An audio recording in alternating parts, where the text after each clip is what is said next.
लोकसभा चुनाव के छठे चरण के लिए देश में वोट डाले जा रहे हैं। दिल्ली में भी आज वोटिंग का दिन है और भारी गर्मी के बावजूद वोटर्स में काफी जोश देखा जा रहा है।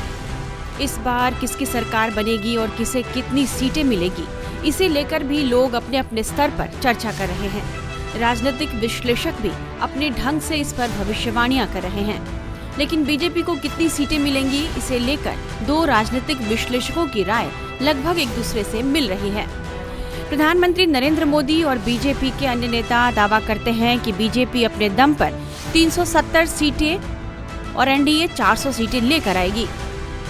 बीजेपी के इस दावे पर दो राजनीतिक विश्लेषकों की राय एक दूसरे से लगभग मिल रही है। एक तरफ जहां राजनीतिक विश्लेषक और जनसुराज के नेता प्रशांत किशोर का कहना है कि बीजेपी के लिए अपने दम पर 370 सीटें हासिल करना असंभव होगा और निश्चित रूप से एनडीए 400 का आंकड़ा पार नहीं कर पाएगी, लेकिन बीजेपी 270 के आंकड़े के नीचे भी नहीं रहेगी। आपको बता दें कि सरकार बनाने के लिए किसी भी पार्टी को 272 के आंकड़े तक पहुंचना जरूरी है।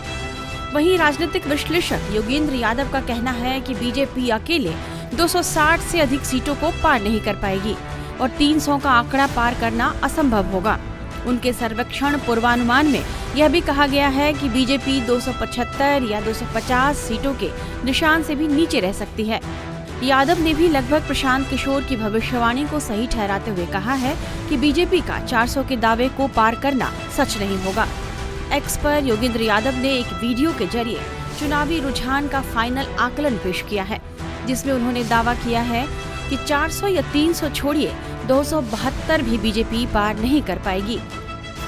उनके मुताबिक अगर हवा और जोर से चली तो संभव है कि एनडीए बहुमत भी हासिल न करे। यादव ने यह भी भविष्यवाणी की है कि कांग्रेस 85 से 100 सीटें जीतेंगी और इंडिया ब्लॉक के सदस्यों को 120 से 135 सीटें मिल सकती है, जिससे विपक्ष के गठबंधन को 205 से 235 सीटें मिलने का अनुमान है। प्रशांत किशोर ने योगेंद्र यादव की इसी वीडियो के स्क्रीनशॉट को एक्स पर शेयर किया है और उन्होंने लिखा, देश में चुनाव और सामाजिक राजनीतिक विषयों की समझ रखने वालों में से एक विश्वसनीय चेहरा योगेंद्र यादव जी ने 2024 के लोकसभा इलेक्शन का अपना फाइनल आकलन साझा किया है। योगेंद्र जी के मुताबिक इन चुनावों में बीजेपी को 240 से 260 और एनडीए के साथी दलों को 35 से 45 सीटें मिल सकती हैं। मतलब बीजेपी एनडीए को 275 से 305 सीटें। देश में सरकार बनाने के लिए 272 सीटें चाहिए और इस लोकसभा चुनाव में बीजेपी की 303 और एनडीए की 323 सीटें हैं। अब खुद आकलन कर लीजिए कि किसकी सरकार बन रही है। बाकी 4 जून को पता चल जाएगा कि कौन किसकी बात कर रहा है। बात भी सही है, राजनीतिक भविष्यवाणियां अपनी जगह हैं और चुनावी नतीजे अपनी जगह। 4 जून को पता चल जाएगा कि देश की जनता ने इस बार सरकार चलाने का अधिकार किसे दिया है। तब तक हम और आप इंतजार ही कर सकते हैं। टाइम्स नाउ नवभारत डिजिटल की रिपोर्ट।